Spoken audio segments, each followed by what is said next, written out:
Good evening, everyone, and welcome to Mito Action's Roundtable discussion with Dr. Pamela Tucker, PT, DPT, from Children's Institute of Pittsburgh and UPMC.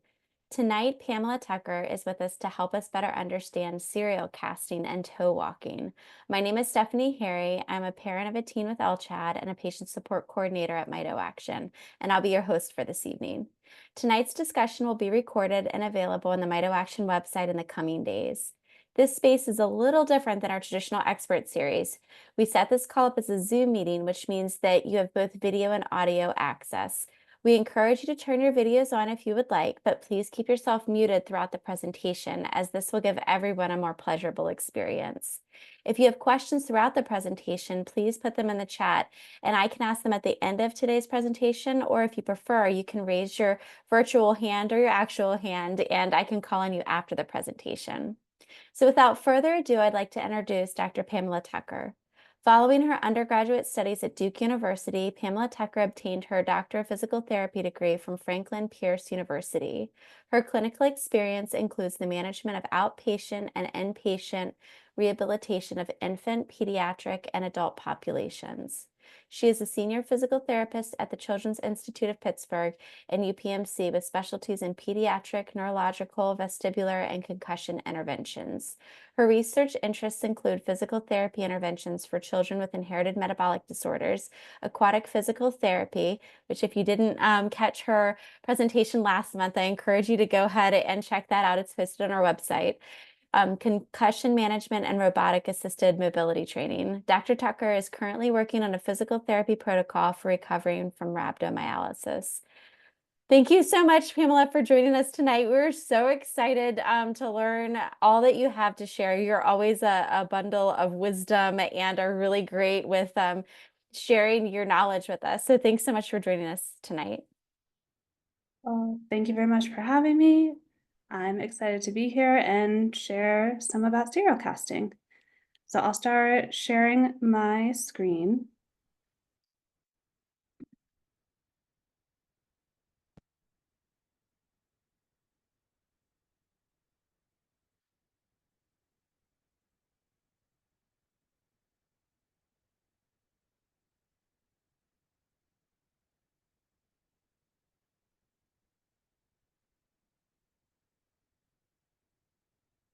Is everyone able to see my screen? It says that it's still loading. Okay.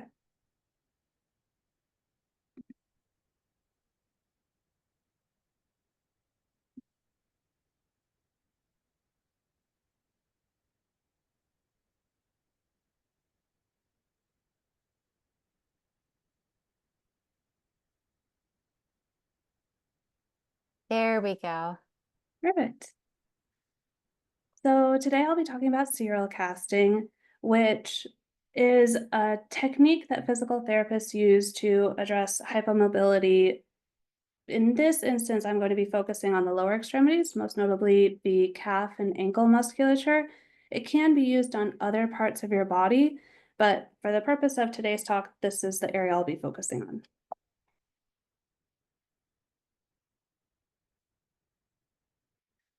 Some disclosures about me. I am a doctor of physical therapy. I work at the University of Pittsburgh Medical Center and the Children's Institute of Pittsburgh. I am an advisory committee member for Ultragenics. I'm also an unpaid consultant for In Vitro Diagnostic Solutions, where I am collaborating on the CPK monitor, as well as a few other projects.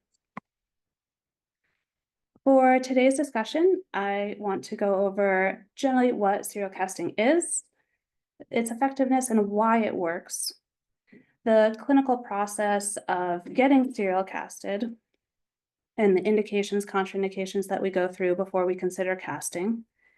At the end of today's talk, I would like to go over a case study of a patient that I worked with just this past year who had an FAOD, and while they were in the hospital, went through serial casting to improve their mobility.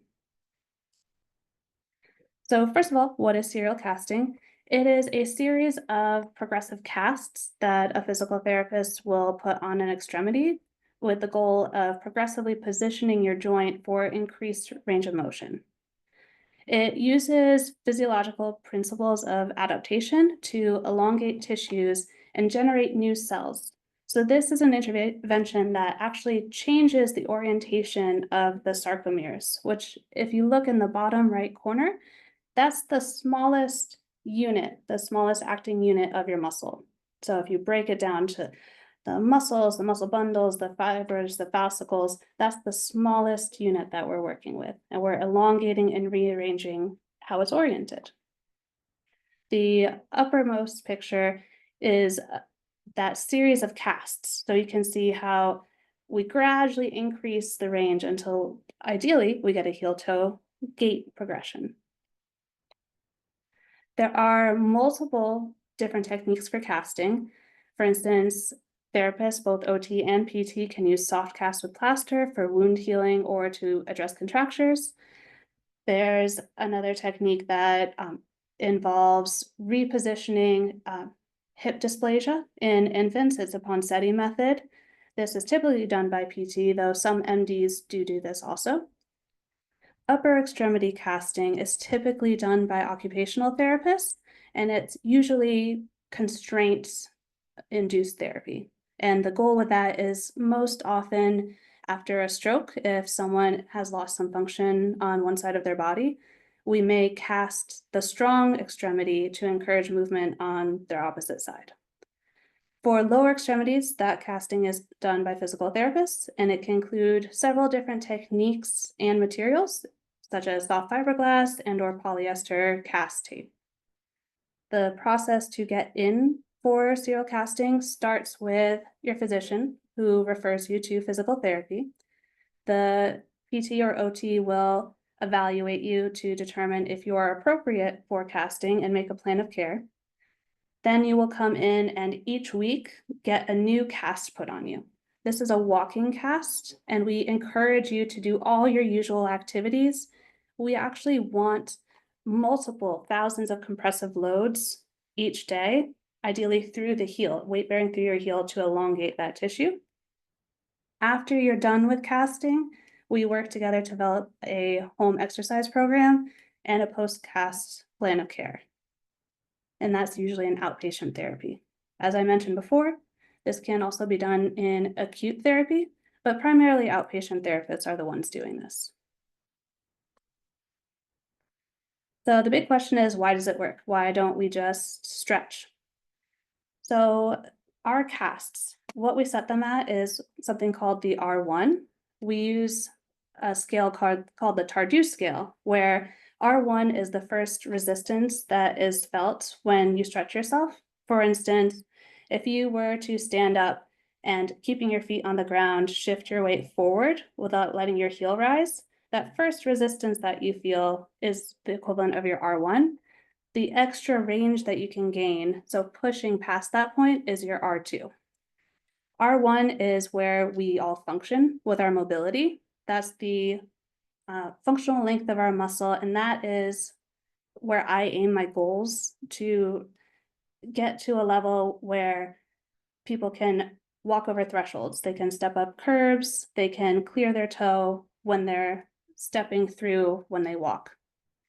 So that elastic range of R1 is our target. Then we use the stress strain curve, meaning there's a kind of like a sweet spot of enough stretch to trigger change over an extended period of time without pushing to an area where we cause damage.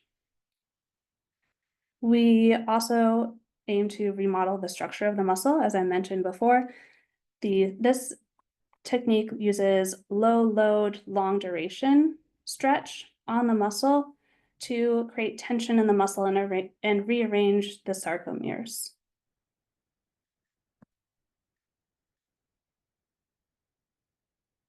As I mentioned, simple manual stretching does cause some changes in soft tissue properties. However, we can get more benefit through serial casting and maximize our range of motion, especially in very contracted or tight individuals. The minimum time to see adaptive remodeling of soft tissues is 20 minutes. We use a low load stretch to prevent overstretch and damage of the muscle. The optimum position, so what I aim for when I put a cast on someone, is that we're getting optimal weight bearing. My target is through the heel when I'm doing the lower extremities.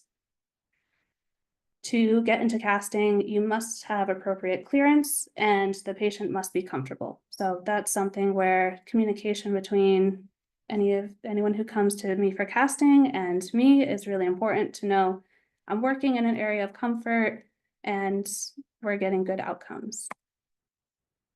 Some indications for casting are listed here. So I'm looking to improve function. If someone's tight and they don't have enough range of motion in their ankle to get their toes up when they step and then clear their foot when their limb swings through. If they're having pain or contracture in their muscles, if they have any spasticity, if they have abnormal movement patterns. As I mentioned before, it can be used for wound healing, though that's usually a plaster technique. One of the most important measurements that I look for is that the R2, so the maximum range that I can stretch a muscle, is at least 10 degrees greater than the R1, which is that first functional level that the muscle is working at. Some precautions to serial casting are listed here, and this isn't something that you would necessarily have to memorize. This is something that your therapist will screen out for. These are more like yellow lights where it's proceed with caution. I have casted patients with some of these conditions, and it's up to the clinical judgment of your medical team if they will proceed or not. These are contraindications to casting. So if you have any of these conditions, I would say that we defer from casting at this time, that maybe we keep it in our back pocket as an option at a future date.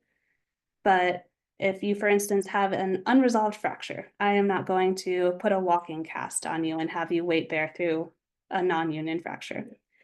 If you have impaired circulation in a DVT, it's a contraindication to stretch and put pressure on that area. If that R2 and R1, if those measurements are equal, I will also not put a cast on you because that means that I am pushing you into no stretch that you can give me. Other considerations are any edema in the area, open wounds, tethered cord in spina bifida, uncontrolled hypertension. So this is a question that I often get, and I typically cast children. I have casted adults, but often I see children in clinic who the parents are like, well, they toe walk and they've always toe walked since they started walking, and the doctor just said they'll maybe grow out of it. When do I start getting worried? So as you can see in the picture on the right, the bones on our foot start very soft and ossification begins around that 6-month period and continues into teenage years. For me, and what the literature says is up to 2 years old, toe walking can be very normal for many children. Past 2 years old, and especially up until 4, is when I get concerned and when I would encourage a referral to physical therapy, because the earlier we can work on it, the better outcomes we get. And it makes sense when you consider that if I'm seeing someone who's 6, 7, or 8, a lot of those bones are ossified, meaning they're solid in the foot, and they've gotten used to weight bearing in a particular position. It's very difficult to retrain that motor pattern and have the child learn how to shift their weight back on a less developed calcaneus, meaning the heel bone, after 3 to 4 years old.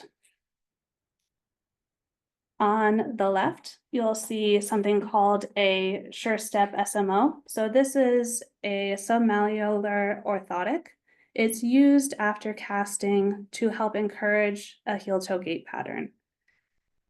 I encourage my patients to wear these typically for at least a year. I usually say wear it until you grow out of it, especially my older ones, my 6, 8, 9-year-olds, because they have years of a habit that we're working on relearning a new walking pattern.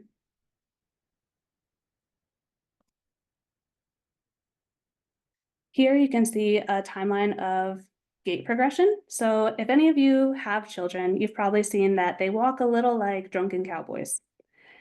They are very stompy with their feet. They take very short steps. There's a lot of kind of swinging their hips side to side as they mature. So past that 2 years of age, we should see a very good heel strike.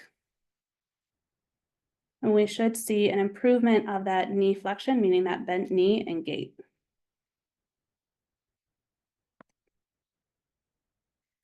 Here is a visual aid for some of the terms that I've been using. So that first picture on the left, that one with the letter A under it, you can see when you first step, your heel hits the ground, and then you have a loading response where your knee bends slightly, your foot goes down flat, different muscles engage. At the one that's letter D, you have terminal stance, where there's the most stretch on your calf, where your heel should lift, and it triggers a response in your ankle that helps you lift your foot and clear it so that you don't trip over it while you're trying to walk forward.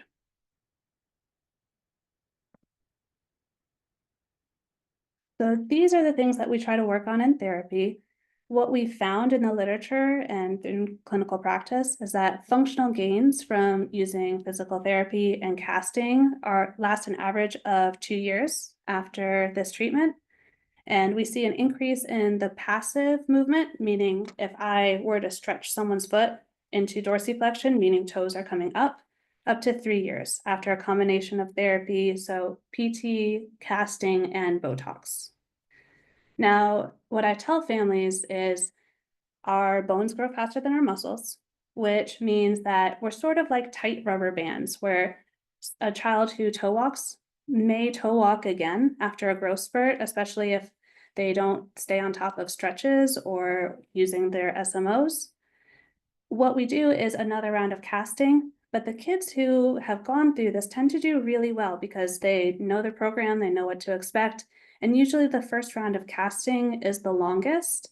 And after that, it's just like little tune-ups, sort of like you bring your car in to get oil changes, to get the tire rotated.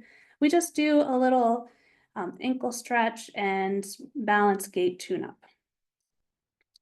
This is considered the most conservative management of toe walking and contractures, tightness in your calves. There are surgical options, which I have a mixed bag of outcomes. They do elongate the muscle. You do end up in casting still. Usually it's used on older children. They make, if you imagine the tendon as a line, they make little Z cutouts in a pattern to encourage the fibers to grow and heal at a longer length. Next, we'll go into the process of casting. On the left, you'll see some of the materials that I use for casting. So you'll see cotton, stockinette, different types of foam, different casting materials, scissors, a goniometer, which is something that I use to measure your ankle movement. The first step is I clean your skin, I set the range that I want to cast you at, and I put a stockinette on your leg, and then I start to pad the area. So I use cotton web roll to cover all bony areas. Next, there'll be placement of foam on areas that tend to get high pressure. Usually I will do the heel, the malleoli, meaning the bones that stick out on the side of your ankle, your toe box. So just behind your toes where you'll see the bones kind of sticking out at the side of your foot. I also do a thin strip at the very top of the cast, about an inch or a thumb below the bone that sticks out of the side of your leg. If you feel your knee and then move straight out to the side, you should feel a little bump there. That's called your fibular head.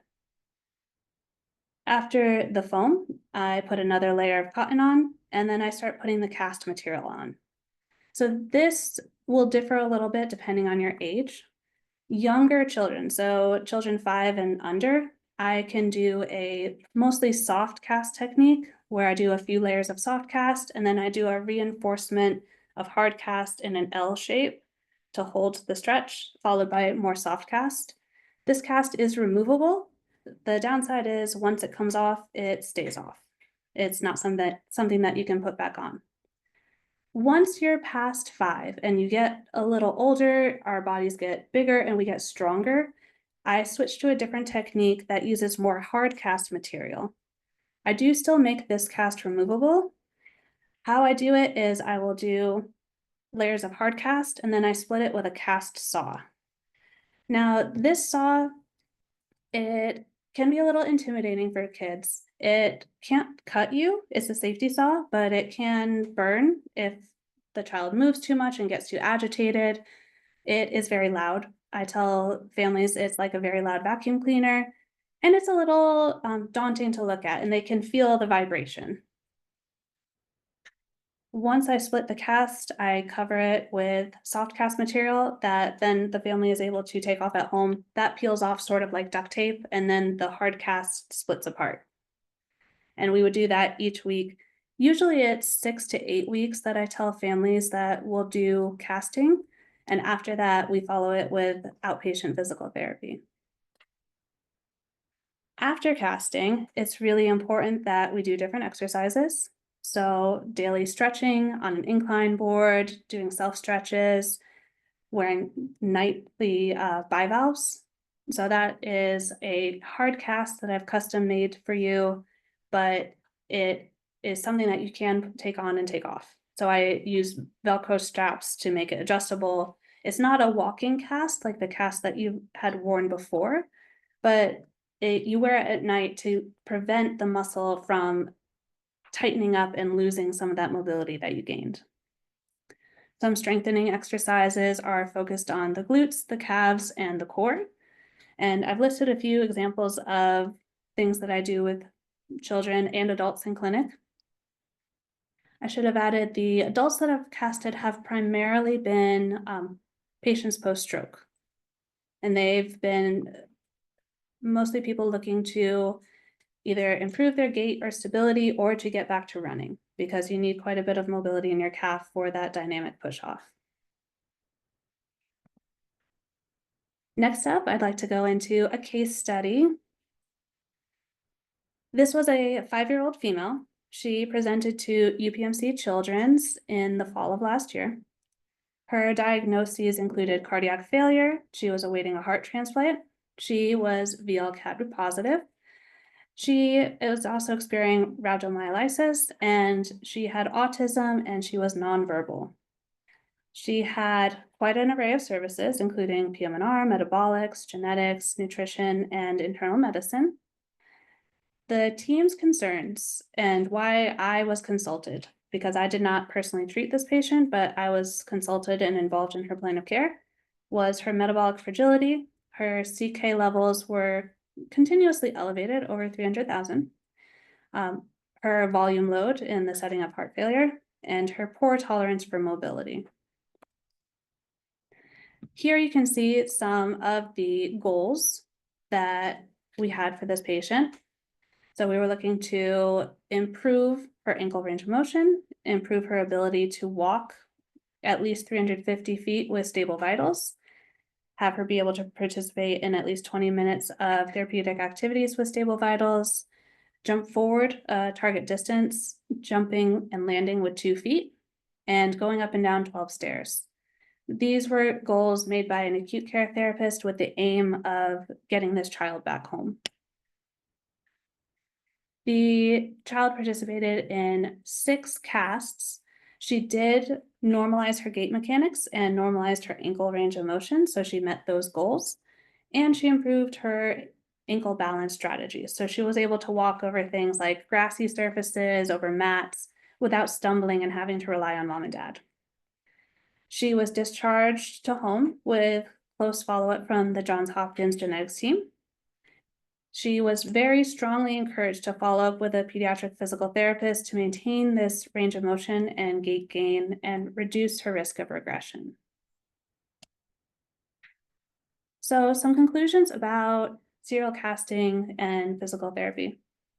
It has many potential benefits for multiple patient populations and especially for patients with FAODs.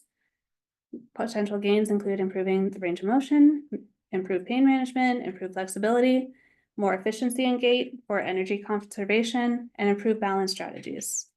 However, the evidence is limited. There is limited evidence of any efficacy during blackout.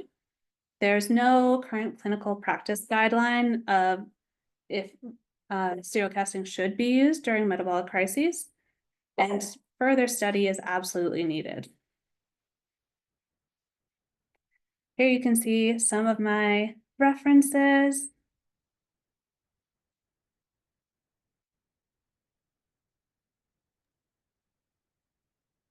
Now I'd like to open it to any questions that you may have. Well, we've had several different questions come in, but please know too that if you have a specific question, that you are more than welcome to raise your hand and ask them. Um, I'm curious, one of the questions that came in, I was curious in regards to, you mentioned the harder cast for some of the older kids and how that you can split it open. Do they typically, for the older kids, do they take the cast off in that 6-week time period that you're talking about? And how often do they do that? And what does that look like?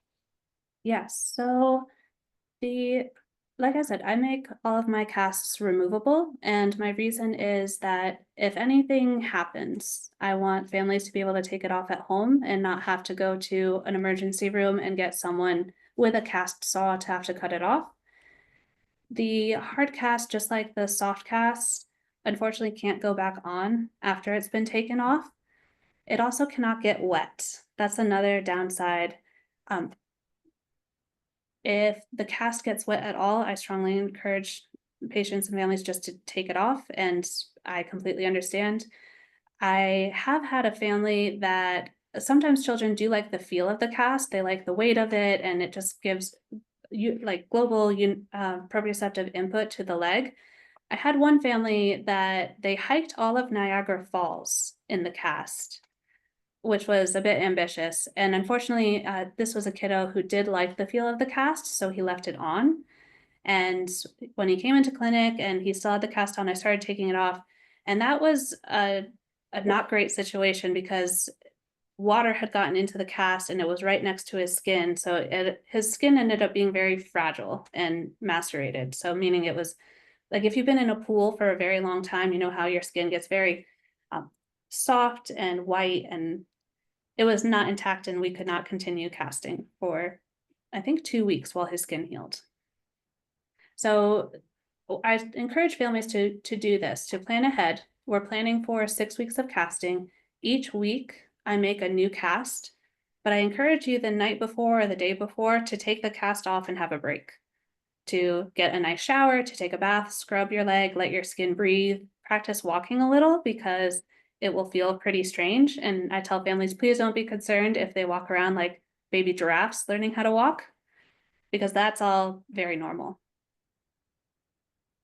That's helpful. So in that time when they take the cast off, they could use that as their swim day if they're looking to swim or something in the summertime. But Yeah, swimming with the cast would not be advised otherwise. Or right. is there a special mechanism for taking a shower that you can cover it? Yes, so they do make cast covers and they sell them at Walgreens, on Amazon. And it looks sort of like a big plastic bag that has a zip around the top of the calf. I've had other families use garbage bags, and other families just do sponge baths, and others just have the kids' legs outside of the tub. And so in regards to toe walking, why do kids or adults toe walk? What is the reasoning or mechanism behind that? Or is it different for everyone? It can have multiple reasons. There does seem to be the potential for a genetic component. There can be kids with sensory needs or adults with sensory needs where it reduces some of the foot contact with the ground and it helps with a bit of focus and decreased of feeling overwhelmed with sensation. Some kids, especially if they have different tone in their body, meaning tone, if you haven't heard of it, think of it like your body's and muscles readiness to move. It's sort of like the average tone is like a hair tie, and you're able to use a few twists to tie your hair back in a ponytail.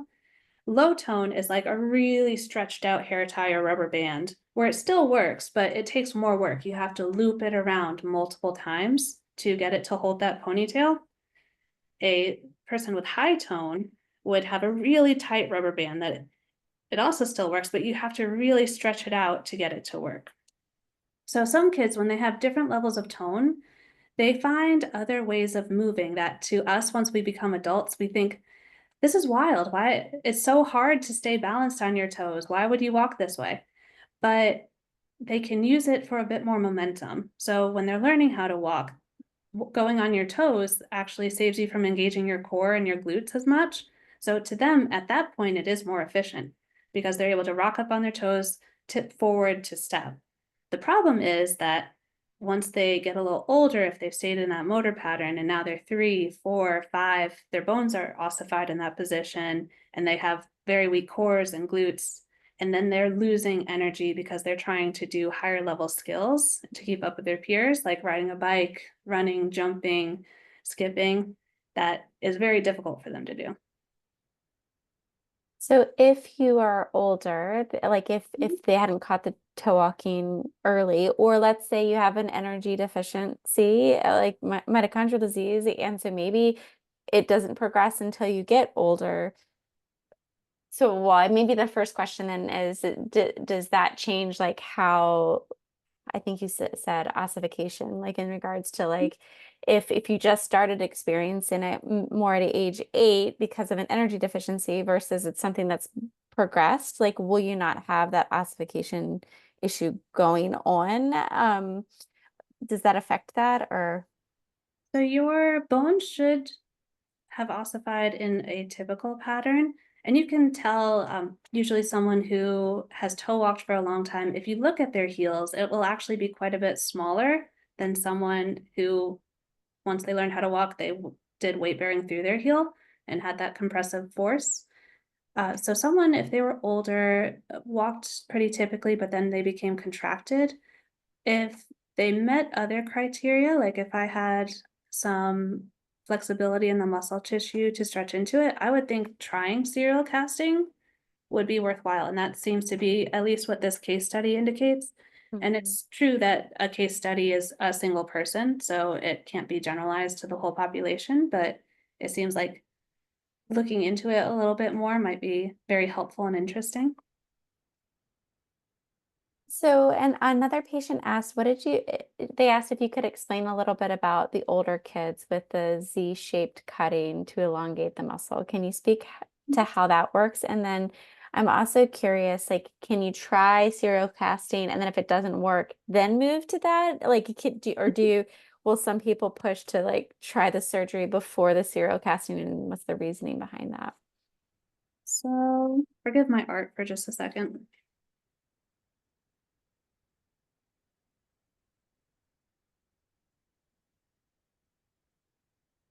Well, imagine your heel is here and you've got your Achilles tendon here, and up here is your muscle, your calf muscle. When they do tendon lengthening, it's like they take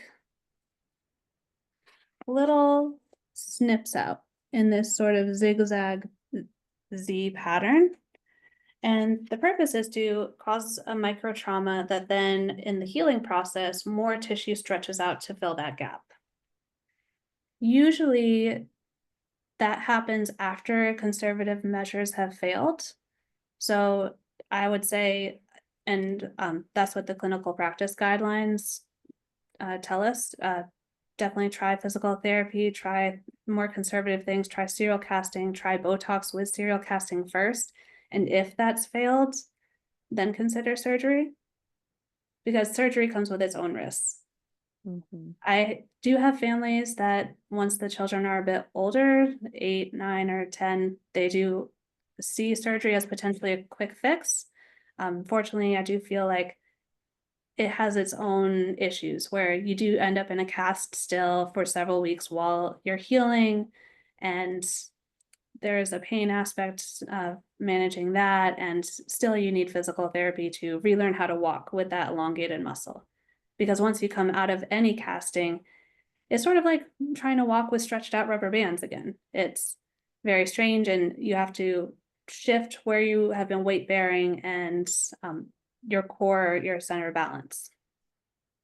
Are there more risks for complications with like the neurons with the surgery versus serial casting?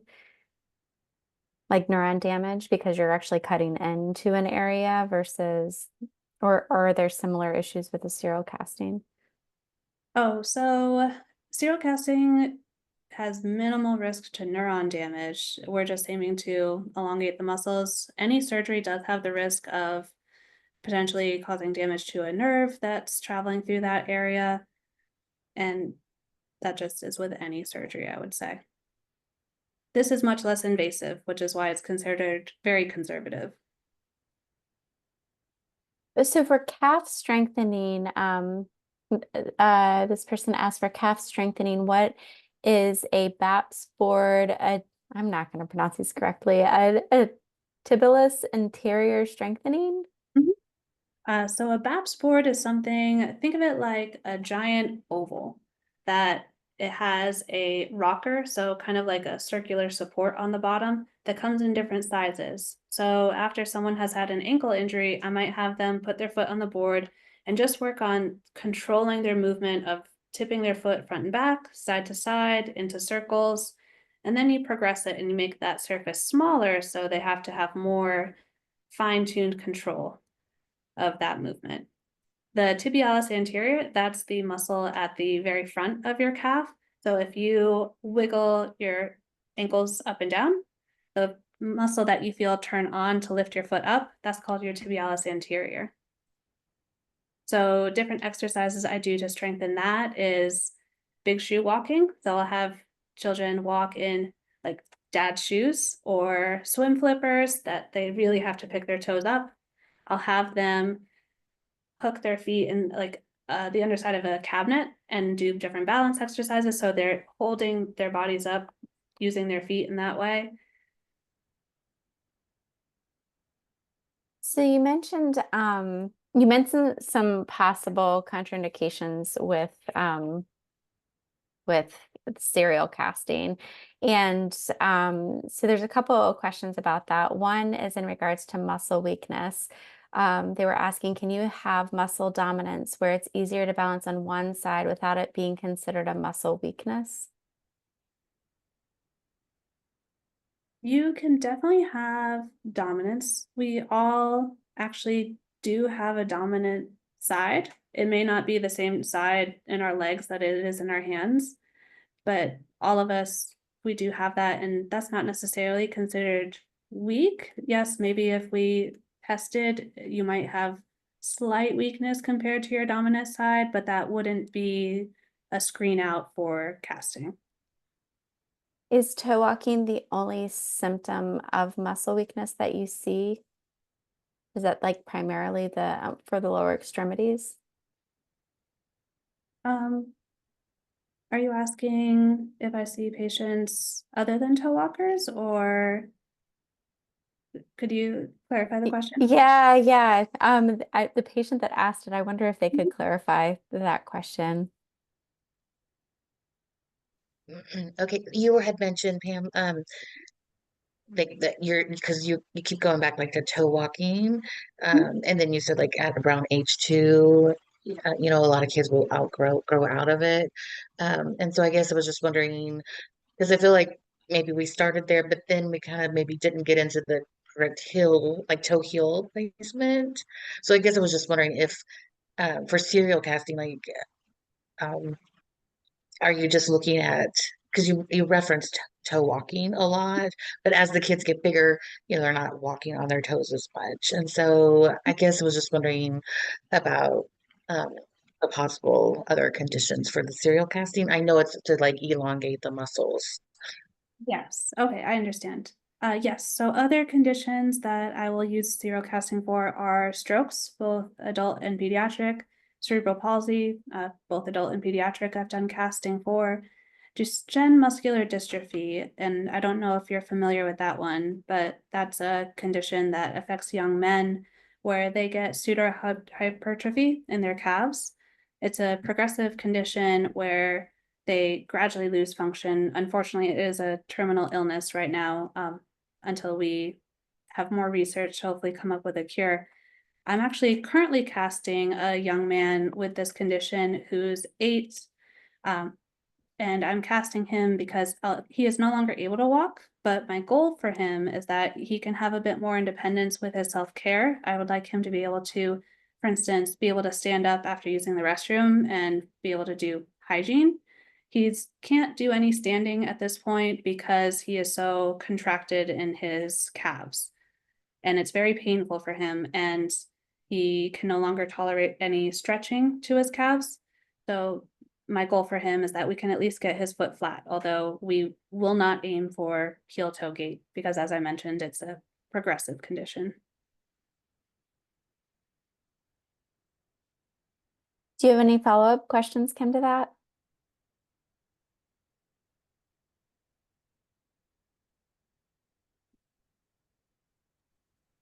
No, I think that I got it. Okay. Another parent asked, their daughter has Lee's disease and had serial casting done to her ankle to try to get it to a neutral use, to try to get it to neutral to use her AFO without pain. You mentioned the night cast. Can you explain more about it, as they only got an AFO, but they did not get a night cast? Mhm. So at least this is my practice and how I was trained. I follow the Cincinnati clinical practice guidelines, which are accepted by the APTA as best practice for casting. Um, once I'm done with casting, will make a custom bivalve, which I have patients wear at night, especially if they've been a toe walker for several years. And the job of that is to hold the stretch where they are at, because you will lose some range pretty much immediately after stopping casting, just because we're not progressively loading that muscle and you're going about your day, going to school, things like that.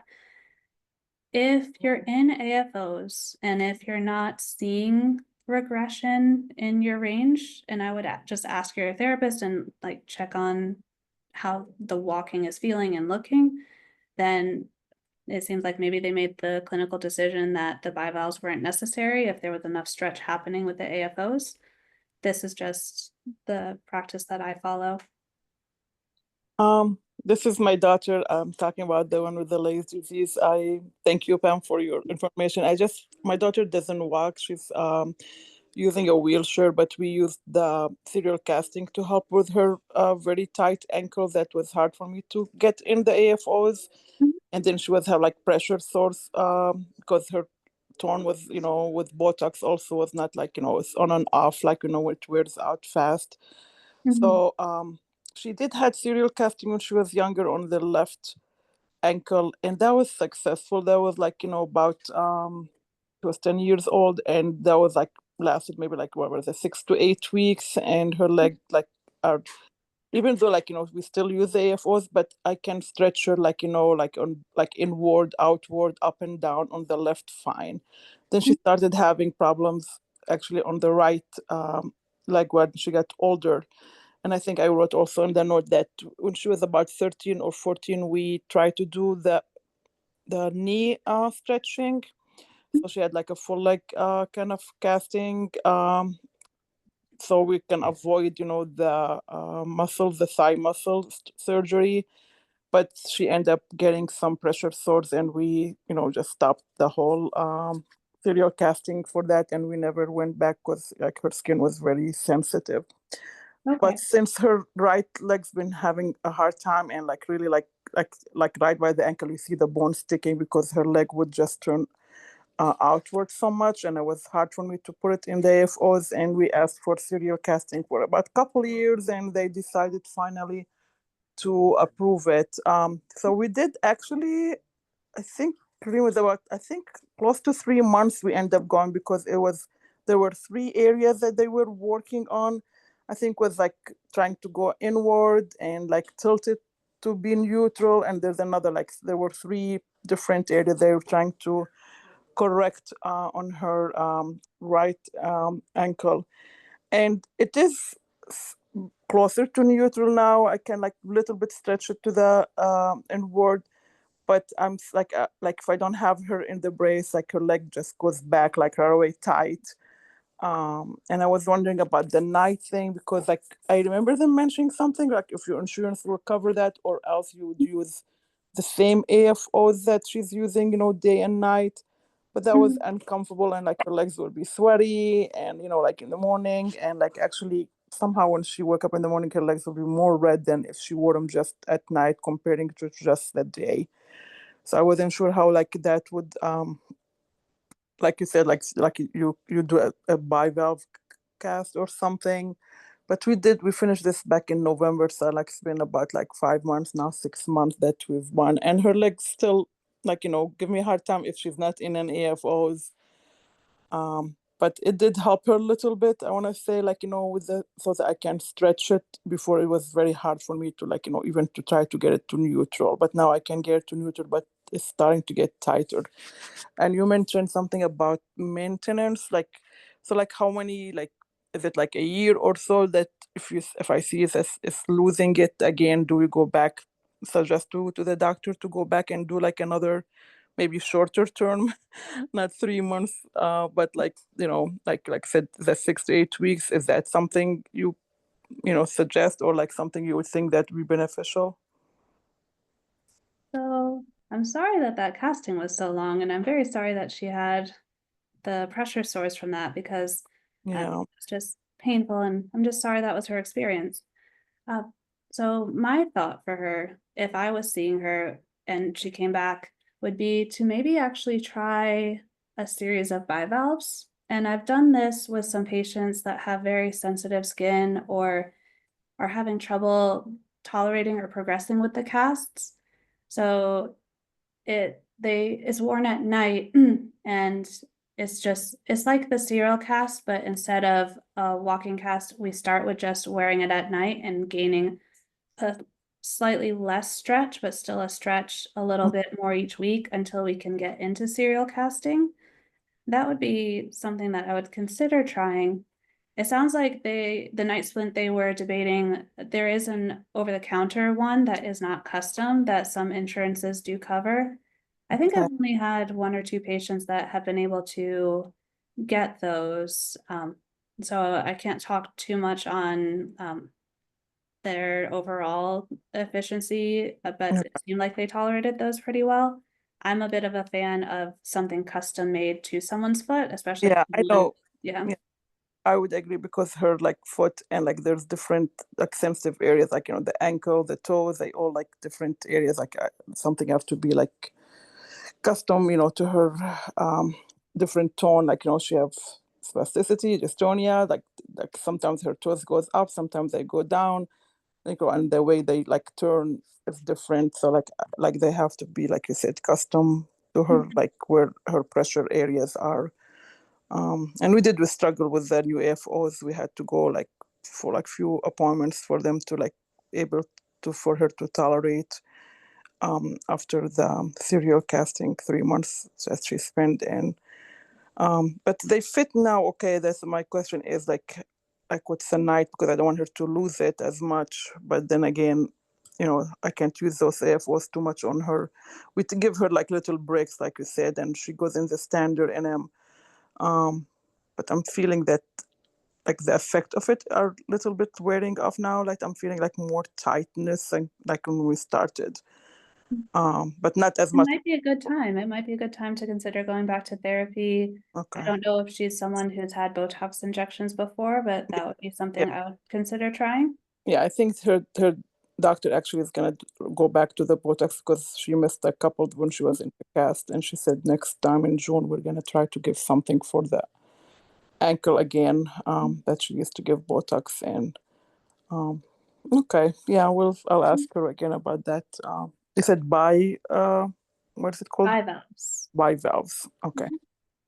Something else to consider if you are planning on getting Botox and doing casting is to plan ahead and get scheduled early because there is a sweet spot with Botox injections too. That's typically around that 14-day period after Botox that we want to have started casting, which I'm sure you know, but I just want Yeah, to they share did with that.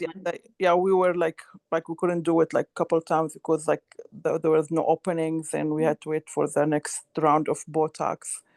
And then like they had her on the schedule to start that, and that was back in September, I want to say, and to November that we started because they were going slow because of her history of this pressure sores, Mhm. so they were not going. So like it took us like that much to decide, okay, like we come close to neutral now, like as neutral, without like going over. And they said that I guess the insurance stops at that point, working with it. But yeah, so yeah, she's gonna get the Botox, I think, this next round in her leg. And then, but I wasn't sure about maintenance, going back to serial casting like in a year or so, something like that. Like you had patients come back, like you said something about maintenance where it's not as long, but they do come back for toe. But Yes. like for about just for ankle being the ankle being like outward or like tight to come to neutral. Yes, and I would say that's very patient specific. I've had patients that come back after a year because they got tight or went through a growth spurt, or they come back every couple of years. Okay. One child I'm thinking of that I saw in New York, she had cerebral palsy, and each summer we planned for serial casting because she would get tight over school because she was Okay. a multi-sport athlete, and her affected side, she needed more mobility to do all the things she wanted to do. Okay, so you do have that kind of like some patients with depending on their needs. So if like I bring it up to the doctor, like every year or so, every few year and a half or something, do more stretching to hold it,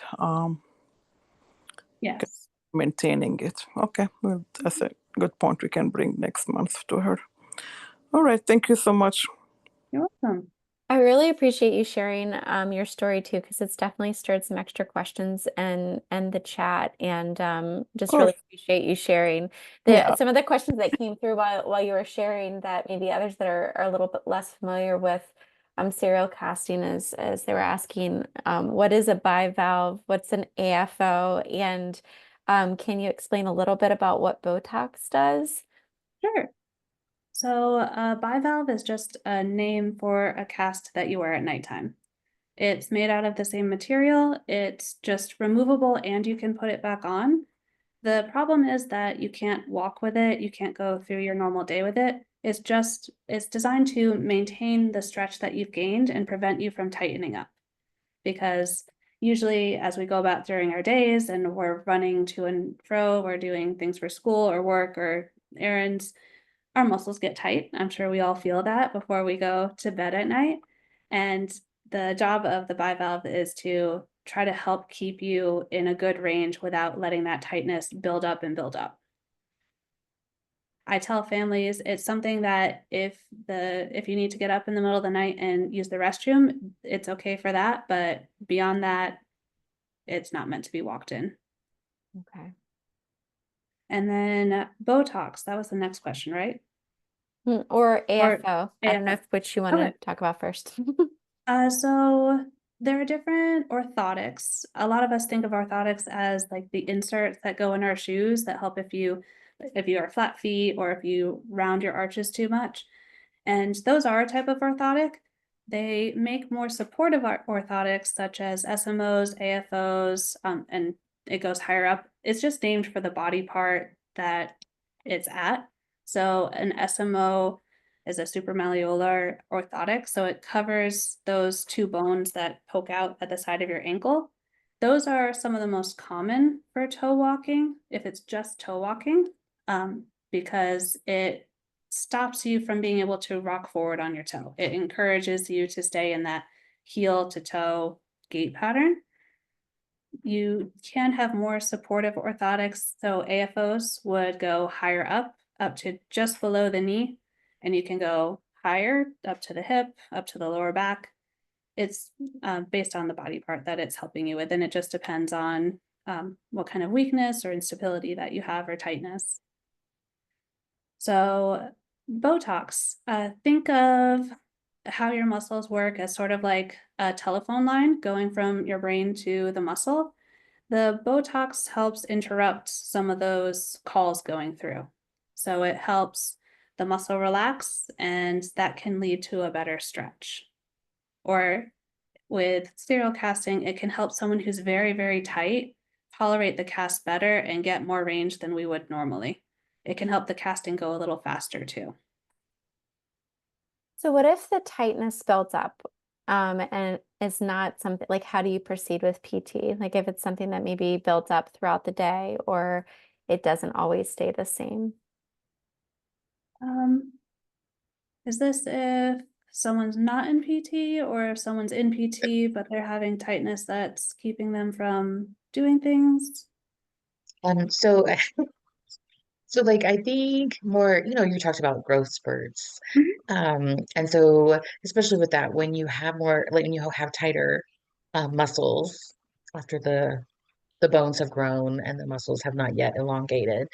Um, so I'm kind of talking about that, but I'm also curious as far as you had brought up just a part about sometimes like if the gait can be off, like the knee flexion, that's kind of what we're dealing with, I think what I'm seeing. Um, but and you said it requires more energy to like, activate your core and to build up your weaker glute muscles. And so I guess what I'm asking is what um because like serial casting goes hand in hand with PT as well, but what are your favorite exercises as far as increasing like to kind of loosen all that up?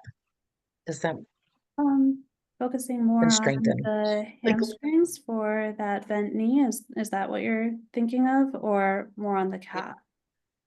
Um, I think that's the problem, right? Because it's all interconnected, Mhm. as far as and so I feel uh, like I, I feel like the stiff running you were talking about, and so I think it's a knee flexion thing, but I don't know if it's also related to hips then, right? And then weaker glutes.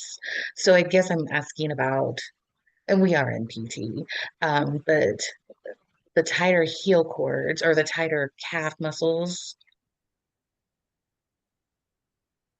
Um, He's tight all so, over them.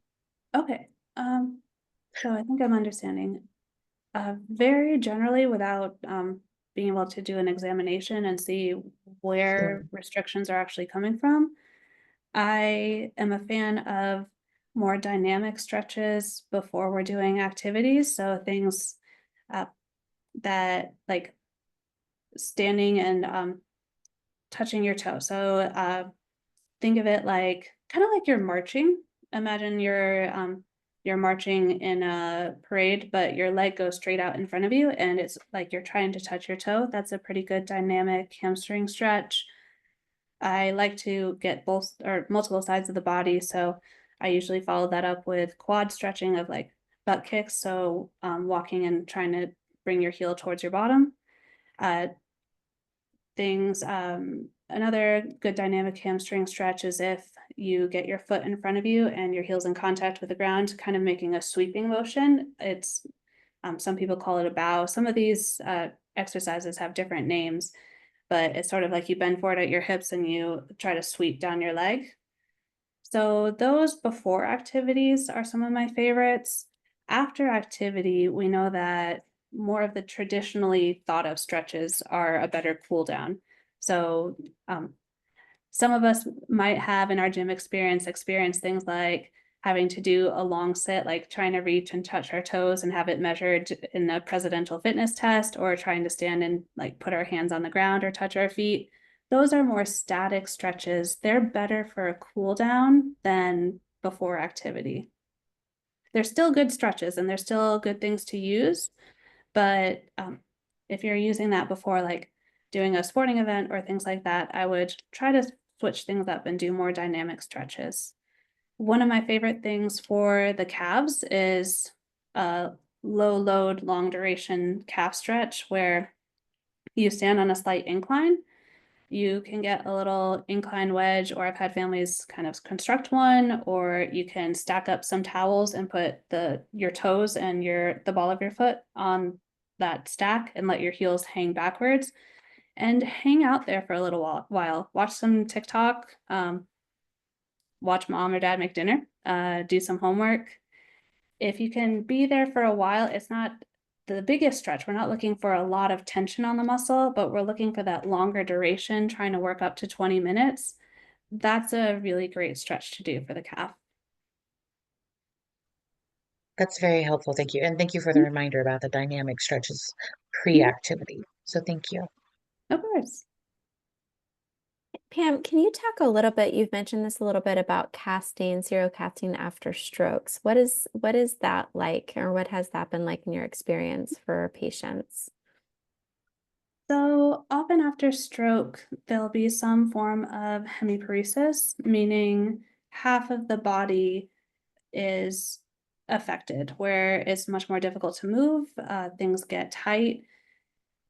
In the calf, what that looks like is a plantar flexion contracture. So the toe is pointed down and the heel has a hard time striking the ground, which can lead to kind of a limping gait where you're shifted over the stronger side, where you're not getting a good heel strike. You have a harder time balancing on that side. So my adults with strokes, I've used casting to try to increase the range and address the contractures on that side to work on their balance and their walking. And it's usually similar to the kids. Usually I aim for 6 to 8 weeks. Something I should add into this is these appointments, as Rivka probably knows, they are longer appointments. I tell my families to expect, especially for the first cast, probably 2 hours for me to build the cast for them. And if you're older or a bit larger, I use the casting technique where I build a foot plate and I'm using more hard cast material and I use a cast saw. So that's just a bit more lengthy. And it's a while to sit there and try to be as still as you can, because one of the things I have to watch out for is excessive movement or slumping. Lots of kids kind of like to do this slow slide in their chair, which can affect the angle of the cast. And that's something that we have to be really careful with, because I want a nice slow progression of around 5 degrees each week. That's my goal that I aim for. That's helpful to know. It's helpful to know what the progression is and also just the length of time to expect with the appointments, especially if you've never gone to one before, you're thinking about it. So I appreciate that. Yes, and if you go, please wear loose pants. Please do not come in your favorite tight blue jeans. It is a cast that will not cover your knee, but will come below your knee. And it is very difficult to get off your favorite pair of jeans when you have a cast on your leg. That's a very important tip. I think you've just saved people some clothing issues in the future. So one last question, unless I see any more come through the chat, which I think one just did, but I'm curious. Okay, well, let me ask this one first that came from Kim. Um, she asked, for casting, does it work more acute after, like right after stroke? To my knowledge, we haven't done any good studies on serial casting in the acute phase after a stroke. Most of the casting that I've done has been, I'm trying to think the earliest. I think still the earliest they were at least 1 year out post-stroke, but that would be interesting to look at. So you mentioned a little bit the possibility of wound healing. How does that work with the casting? So that's a completely different casting technique than I've been talking about. With that, you use a plaster mold around the area, and it's especially used in burns. So we'll layer the area and it acts to protect it and create an optimal environment for healing. It's something that I haven't gotten to do too much of, actually, but hoping to maybe learn in the future. So is it the PT, like if you have an area that is being challenged with healing, like is that something that you would talk to a PT about, who do you talk to in regards to serial casting and wound healing? So with wound healing, that would more typically happen in the hospital, more acute care or inpatient rehab. And that would be if you, say, presented to the burn unit and say there's a therapist there who does casting, the medical team would talk with you about we're considering this intervention for you. Are you agreeable to try it? Okay, one last question, and then I promise we won't hold you any longer, but we appreciate it. There's lots of questions. Do you cast both legs at the same time? And if so, when would you choose to do that versus one leg at a time? So yes and no. If someone comes into me and they're contracted or tight in both calves, I will plan to do both legs that day. I am only one person, so I will do one leg first and then I will move on to the other leg, but you will leave the clinic with 2 casts on. I have done just one leg, and usually that's with patients with strokes because their other side is neurotypical. Okay. And then the patient, it just sounds like because it's a walking cast, they just have to learn to walk on that cast. Do you help them figure that out? I assume, like in clinic, because it has to be kind of disorienting. It is a little strange. I tell them it's going to feel like a big ski boot if you've ever walked in one of those. So you don't need any special device. You don't need crutches or anything like that if you don't normally walk in one, but it will feel like a heavy boot. That's really helpful. Mhm. Well, thank you so much, Pam. We really, really appreciate you taking the time to explain all of this, present new ideas and thoughts as we're trying to figure out how to help our muscles and have a better understanding of what serial casting is and how to ask our clinicians about it. So we really, really appreciate you and taking the time to explain all of this. Just let me know if you have any questions. I included my email at the end of the PowerPoint, and I'm here if you need me. All right, till next time. Bye. Have a good night. Bye.